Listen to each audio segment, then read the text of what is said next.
Hello, hello, hello mga Tarot Loves! Welcome sa Ren Soul Tarot Channel, ang inyong buwanang gabay mula sa baraha. Kung gusto mong malaman ang enerhiya ng darating na mga araw, mapa love, career at health man yan. Tara, silipin natin yan dito sa inyong paboritong tarot tambayan. Kamusta mga minamahal kong Aquarius? Welcome sa ating monthly money tarot reading, kung saan malalaman mo kung ano ang gabay ng universe pagdating sa career at kaperahan mo ngayong buwan. Handa ka na ba? Tara, samahan niyo kong tingnan kung ano ang sinasabi ng mga baraha para sa iyo, Aquarius. Para sa inyong kalinawan, mga mahal na viewers, ang mga barahang gagamitin upang iyong pagpilian ay maingat na isinagawa at napili sa totoong buhay. Kaya naman nasa inyong kamay na lamang ang magiging sagot sa inyong lingguhang gabay sa pamamagitan ng pagpili ng isang set ng baraha.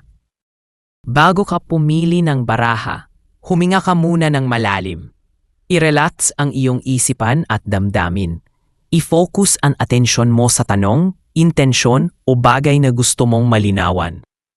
Tandaan, hindi panghuhula ang tarot.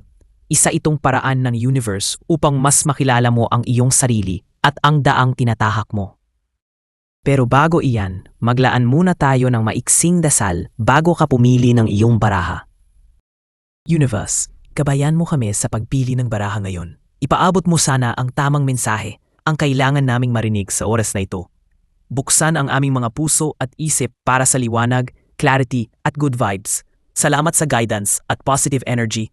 Amen. At para sa iyong reading, sa harap mo ay may tatlong set ng card. Set 1, Set 2, at Set 3. Piliin mo ang barahang pinakamalakas pumukaw ng iyong atensyon at gamit ang iyong intuition. Ang tamang mensahe ay palaging makakarating sa tamang oras. Magbibigay lamang ako ng 10 segundo upang makapili ka ng iyong ninanais na baraha.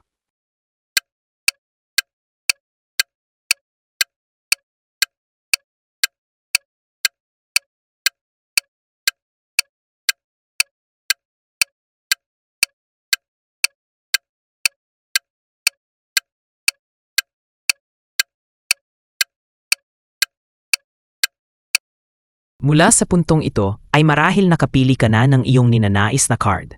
Tara, simulan na natin ang iyong reading. Para sa mga pumili ng set number 1, narito ang mga card na iyong napili.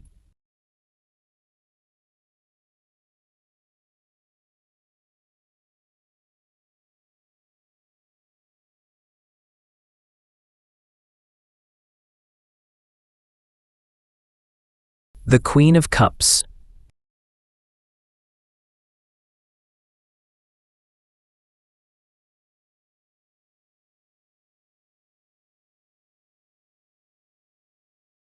The King of Pentacles.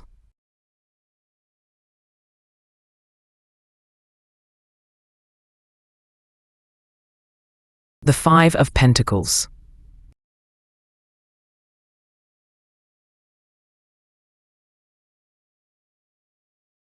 The Queen of Pentacles.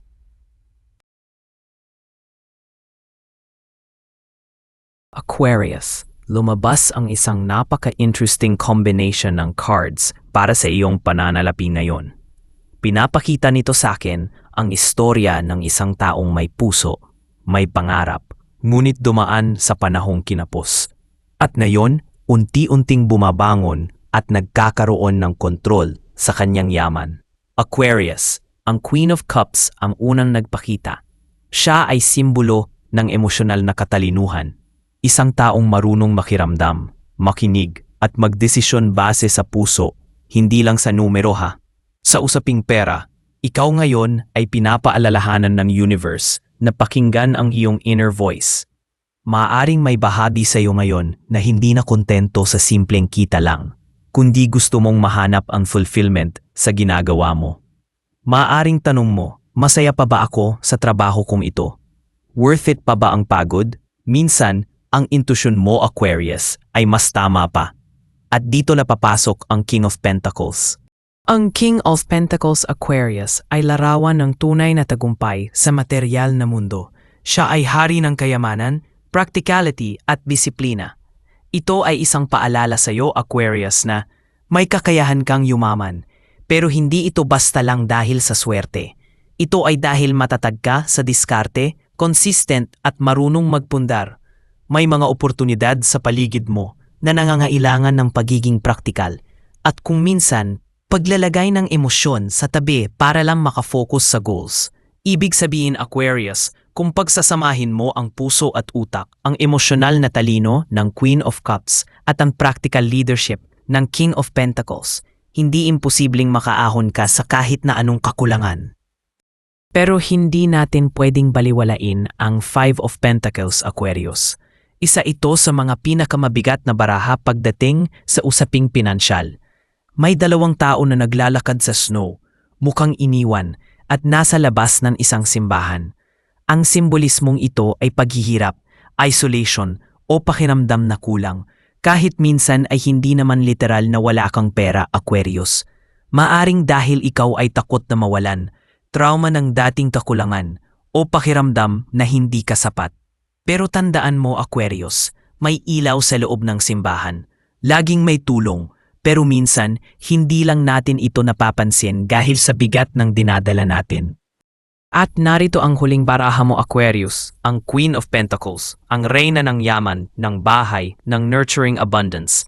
Siya ang klase ng energy na nagsasabing, kayang pagsabayin ang pag-aalaga sa sarili, sa pamilya at sa kinabukasan. Practical siya, grounded, pero may puso. Kung mapapansin mo, Aquarius, balanse ang baraha mo sa feminine at masculine energy. Ibig sabihin, kung magagamit mo ang emotional awareness ni Queen of Cups at strategic discipline ni King of Pentacles, kaya mong lampasan ang fears and insecurities sa Five of Pentacles para makarating sa true security and comfort ni Queen of Pentacles. At para sa mga pumili ng set number 2, ang mga card na iyong napili ay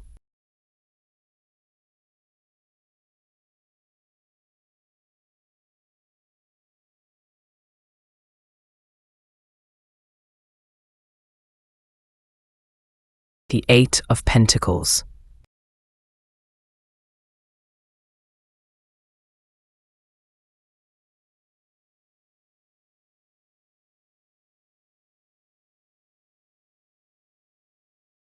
the Three of Cups, the Judgment,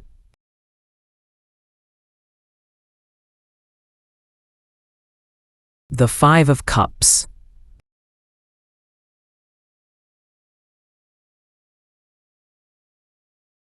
Aquarius. Kapag lumabas ang kombinasyong ito ng mga cards, isa lang ang sinisigaw ng universe. May gantimpala sa sipag, pero kailangang buuin mong muli ang sarili mo mula sa isang pagkadapa. Sa Eight of Pentacles, makikita natin ang isang lalaking abala sa kanyang pag-ukit ng mga pentacles. Isa itong paalala na ang tagumpay ay hindi minamadali. Ikaw ngayon ay nasa yugto ng pagsasanay, pagpupursige at mastery. Maaring merong work o racket na inuunti-unti mong buuin at kahit pakiramdam mo'y mabagal ang takbo ng kita, pero tandaan mo, Aquarius, bawat ukip, bawat hakbang ay patungo sa isang mas solidong pinansyal na kinabukasan. Ngunit heto ang kagandahan, Aquarius. Sumunod ang Three of Cups. Sa card na ito, tatlong babae ang nagsasayaw habang may hawak na cups, simbolo ng tagumpay, selebrasyon, at pagkakaisa. Ang ginagawa mong sakripisyo ngayong Aquarius ay hindi mo mag-isang pinapasan. Maaring may support system ka, kaibigan, pamilya o coworkers na handang ipagdiwang ang maliliit mong tagumpay. Huwag mo silang ihiwalay sa proseso mo, ha. Sa pera, importante rin ang emotional support. Ngayon, lumitaw ang karma o judgment card, Aquarius. Isang malakas na mensahe mula sa kalangitan. Sa tradisyon symbolism nito, makikita natin ang mga kaluluwang bumabangon mula sa kanilang mga libingan habang tinatawag sila ng anghel. Ito ay panahon ng pagbabalik tanaw, paghatol sa sarili, at pagbangon. Aquarius, may parte ng pagkatao mo na kailangang ayusin para tuluyang lumaya ang iyong daloy ng yaman. Maaring may dati kang desisyon sa pera, isang pagkakautang, o small business na hindi nagbunga na ngayon ay bumabalik para singilin ka, hindi para parusahan, kundi para linisin, matuto at magsimula ulit ng mas matatag. At heto na, ang Five of Cups. Isa itong card ng panghihinayang. Isang lalaking nakaitim, nakatingin sa tatlong nabuwal na tasa, habang hindi niya napapansin ang dalawang natitirang buo. Ito ang babala sa'yo, Aquarius, na huwag mong hayaang kainin ka ng mga pagkatalo sa pera. Oo, may nasayang. Oo, may nasubukan kang hindi umubra. Pero hindi pa tapos ang lahat, Aquarius. May natitira pa. May pondo pa. May pagkakataon pa. Aquarius, ang iyong pananalapi ay nasa mahalagang stage ngayon. Nasa pagitan ng matiyagang pagbuo na may suporta ng iba, pagtanggap sa mga leksyon ng nakaraan at ng pagbangon mula sa mga pagkukulang. Hindi ito panahon ng pagsuko, Aquarius, kundi panahon ng muling pagtayo, mas matatag, mas may alam at mas bukas sa posibilidad ng tagumpay. Piliin mong makita ang dalawang basong natitira. Piliin mong pakinggan ang trumpeta ng pagbabago. At higit sa lahat, piliin mong ipagdiwang kahit ang maliliit na tagumpay, habang patuloy mong pinapanday ang iyong kinabukasan. Oops, teka muna. Bago tayo magpatuloy, narito na ang ating mga best commentor of the month. Shoutout na pala sa inyo, Charmen Veranga, Christine Eugenio, at Dina Mendoza. Maraming salamat sa walang sawang pagsubaybay at pag-comment. Kaya ikaw na nanonood na yon, kung gusto mong ma-feature sa next video bilang best commentor, comment lang ng comment. Malay mo, ikaw na ang susunod na babatiin ko rito. At para sa huling set ng card, set number 3, ang iyong mga napili ay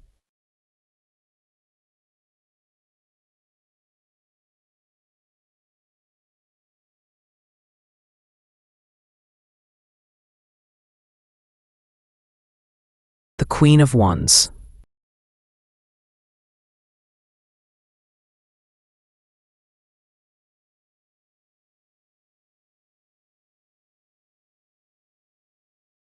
the Sun, the Queen of Swords, the Magician,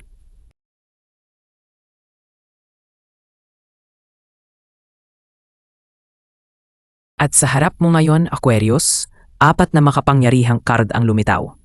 Ang Queen of Wands, the Sun, Queen of Swords at the Magician. At sa lakas ng kanilang presensya, hindi ito basta-bastang mensahe. Isa itong patunay na ikaw ay nasa isang malakas na energy ng iyong financial journey.